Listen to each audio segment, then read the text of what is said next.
How would you like to live in a world where preaching without government permission could cost you 12 years of your life? That was the world John Bunyan, the author of the world-renowned book Pilgrim's Progress, lived in. Here is part 1 of his remarkable true story.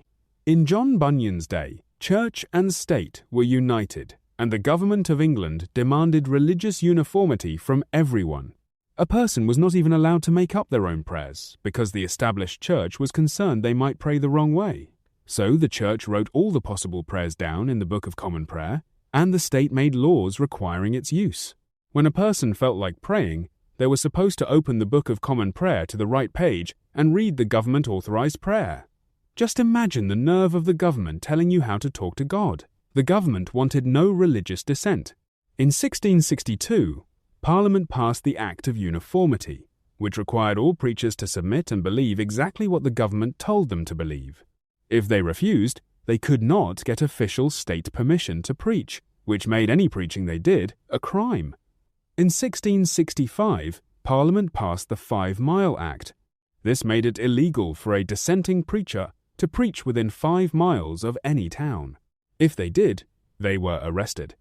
In 1664, Parliament passed the Conventicle Act, which made it illegal for 5 or more people to have a religious meeting apart from the Church of England.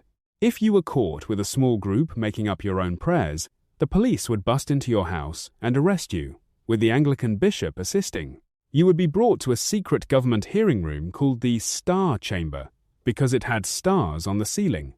True story. Later, the Conventicle Act was changed to the Riot Act because the government figured you might plan an insurrection in your Bible study. The police would kick in the door, pull out a piece of paper, and read the Riot Act, which said everyone must immediately disperse or they will be arrested, dragged to the Star Chamber, and thrown in prison. Have you ever heard the expression, "He read them the Riot Act"? Now you know where it came from. This was the world John Bunyan lived in. He had become a Baptist minister, and that made all his preaching illegal, and all the worship services he presided over illegal too. And you can just imagine how interesting his story is going to be. Like and subscribe so you don't miss Part 2.